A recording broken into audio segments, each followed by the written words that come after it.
The sun began to descend below the tree line of the Clayton Caves National Park. The last day of October had slowly crawled by, causing the air to have a bit of a chill, hinting at the winter that was soon to come in a couple of months. This place had pretty much consumed Isaac's life for the last couple of years. When he first started, he assumed it'd be a dream job. After all, what was not to love? Fresh air, the great outdoors, and getting to help outdoor enthusiasts. But the truth was far different from the dream. The truth of this place was that it was a nightmare, which was why this was his last week. All he had to do was help finish training the new ranger, and then he was out the door, or on the path, or, just not a park ranger anymore. Pulling the four-wheeler onto the main road, he allowed himself to pick up a little speed. Something about feeling the cool forest air rush past him gave him the illusion that he was free from the job, almost like he was flying past the world, a short respite from the constant dread he experienced patrolling the grounds. Pulling up to the station, he turned off the four-wheeler engine and walked inside. Sitting at the counter was Naomi, working diligently to get the place ready to close. Seeing Isaac walk through the doors caused her to perk up.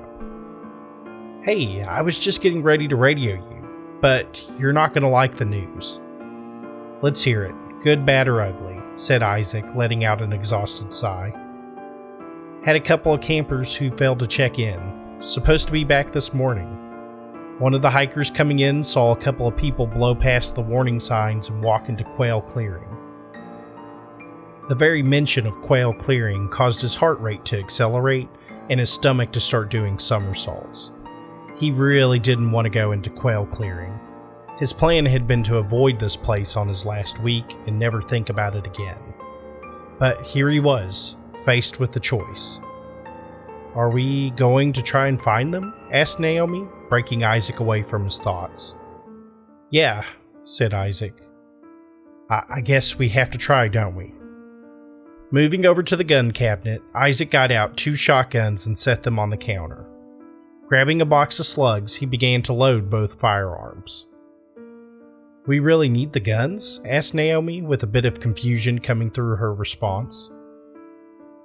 "You know how you got told Quail Clearing is dangerous because it has caves and tunnels that people fall into?"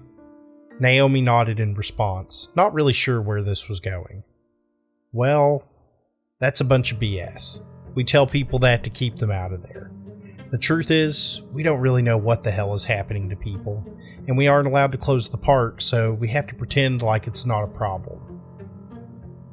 I'd planned on explaining all this to you on the last day, but I guess we're dealing with this now. "Okay, so why do we need the shotguns?" Isaac paused to ponder the question for a moment before shrugging. "I don't really know for sure, but the ranger who worked here before me said never go into Quail Clearing without one. Every time I've been in that place, I get this feeling I'm being watched. And just when I'm about to spot whatever it is, the thing dashes out of sight. Like I said, we don't really know what's wrong with Quail Clearing. But that thing that made its home there is fast and big. So bringing a gun seems like a good idea." "Like a bear or a mountain lion?" asked Naomi. "I think it's something else," replied Isaac. Naomi looked down at the floor, her mind working hard to make sense of the story. "You're freaking me out, Isaac. Are those people going to be okay?" she asked with a hint of concern in her voice. "Nay, I respect you, so I'm going to give it to you straight. We are most likely not going to find them. What we will find is an abandoned tent. Maybe we can find their packs, but the people are going to be gone. The dozen times I've looked for people in Quail Clearing, that's all I've ever found. But we can hope, right?" Isaac handed Naomi the other shotgun before fishing out a couple of flashlights from the drawer. Grabbing the keys to the truck, they both walked outside and jumped in. The drive down the dirt road was a quiet trip.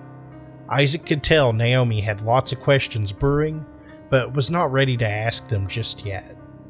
That was okay by him because he wasn't really sure how to answer them. How do you explain over 30 people going missing from an area in just 1 year? Or the fact that sometimes in the early hours of the morning, he'd hear something whispering to him, trying to lure him into the woods and away from the path.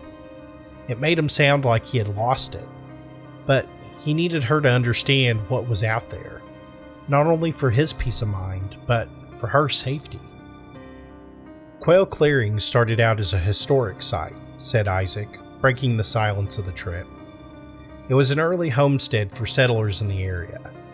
Well, one bad winter was enough to wipe it out. Got so cold no one could leave their house without risking freezing to death.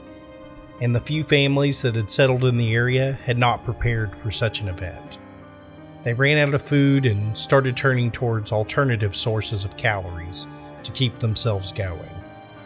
At first, they were eating the dead, but soon they started to create those opportunities. The few people that survived that winter left and never returned. Locals say they never came back because the act of cannibalism cursed the land, made them into something else. Naomi didn't respond to the story, but he could tell she was listening. That was good. It meant she was taking it seriously.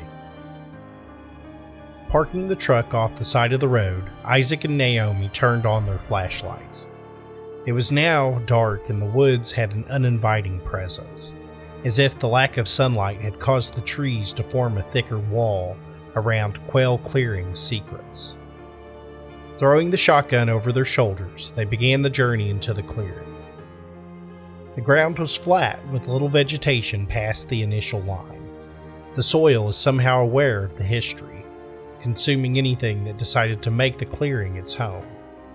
Searching the area, they found the remains of the campsite. The coals still warm, but no sign of the campers. The yellow tent stood untouched, with the door half unzipped, and their packs still inside. Naomi scanned her light around the campsite, but was unable to locate any evidence of what happened. Well, let's get back to the station and call it in. We need to put out a bolo and see if they have any family contacts, responded Isaac. Shouldn't we look a bit longer? At least walk the perimeter before we call it, right? Responded Naomi. Of course she was right, but he felt like he already knew the results. He had been down this path over a dozen times now, had even grown callous to the fact that these people were most likely gone for good. Something about that thought hit him with a bit of guilt. He became a park ranger to help people, not ignore them. Yeah, you're right, said Isaac, conceding the point. They hiked over to the other side of the clearing, walking through the stone foundation of what remained of the homestead. They searched through the brush, checking to see if they could find any signs of the campers. Then, suddenly shocked by the sound, Naomi cried, "I found someone!" Hiding under a brush was a small child, most likely only 8 or 9. Isaac was floored. He had never actually found anyone in the clearing. This was the first. The young boy ran out from under the brush and hugged Naomi tightly, tears rolling down his rosy cheeks. "Hey, buddy, where's your dad?" asked Naomi, trying to keep her response calm and collected. "The thin man got him. I hid from him as he dragged my dad away," said the young boy, fighting back the flood of tears. The response caused the hair on Isaac's body to stand up. It was the first time he had any solid confirmation of what he had always suspected. Something evil lived in this clearing. Then he heard a branch move from behind him. Turning around and pointing his light, he saw it. A thin creature with tight gray skin stood just 10 feet away from them. Its eyes sunken so far back it made it impossible to see them.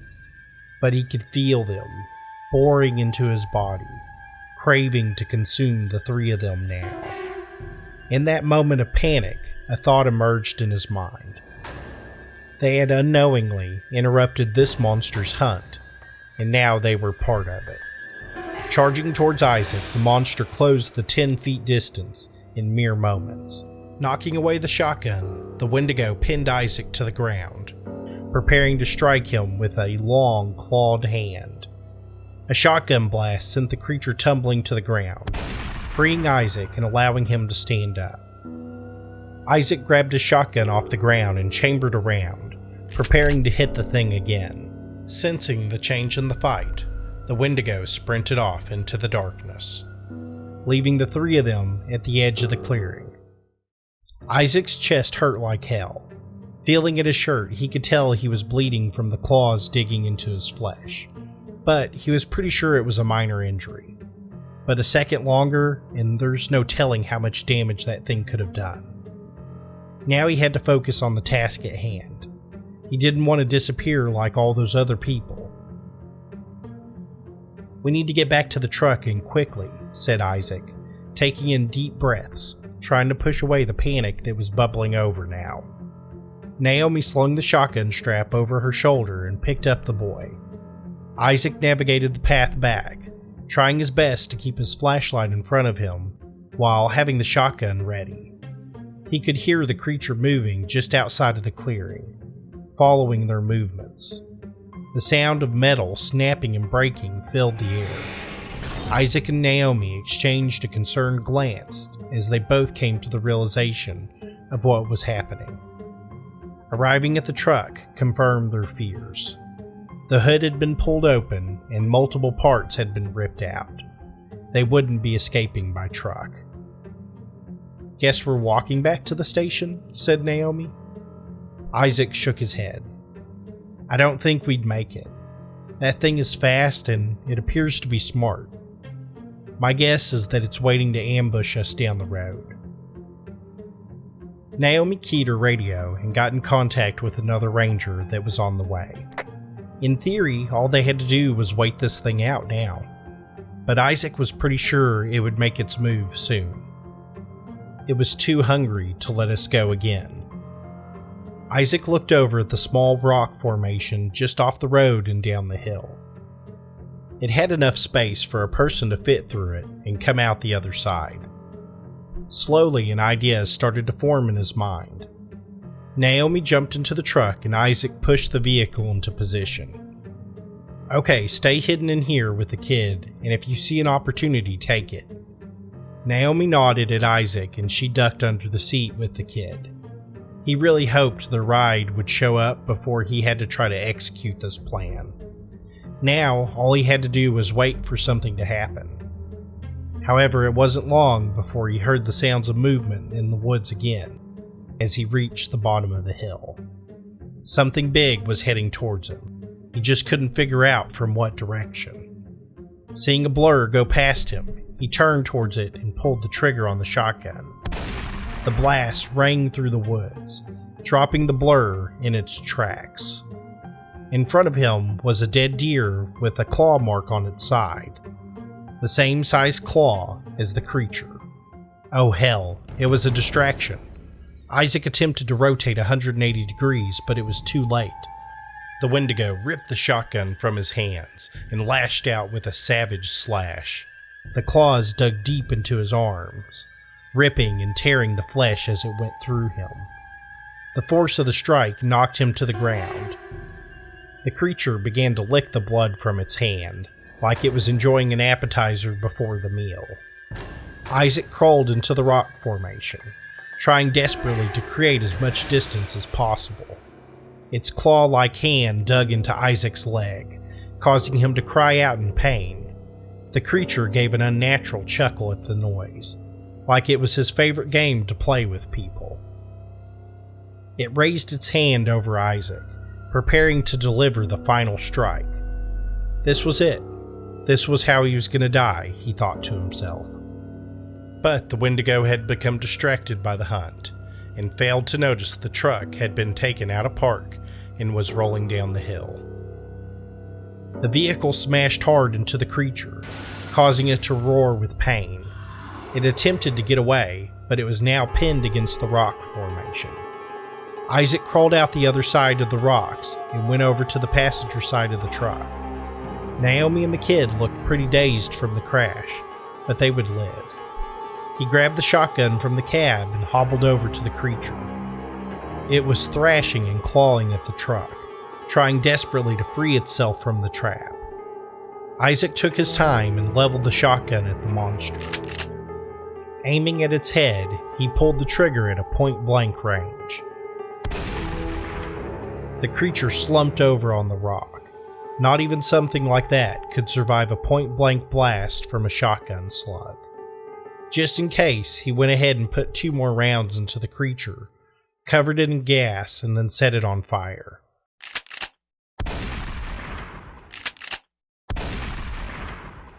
None of that horror movie assuming they're dead stuff was happening here. He wanted certainty. As the adrenaline started to wear off, the effects of the blood loss took hold of him. He sat down in the middle of the road, too dizzy to stand up.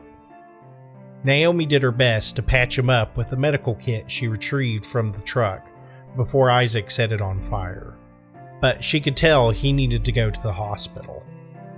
The other ranger truck appeared down the road, causing the 3 of them to feel some relief from the situation. Isaac felt bad for the kid. He lost his dad, and he got to learn that monsters were real all on the same day. "Do you think that was the only one?" asked Naomi. The question filled him with dread. What if there were more of those things in the clearing? That the woods would never truly be safe? "I don't know, Nay, but I sure hope so." Ghastly here. If you're a regular to the channel, give this video a like. It's the best and a free way to support my work. If you're new, consider subscribing for more stories. Up next is the ghost town of Bear River. Until next time, my friends.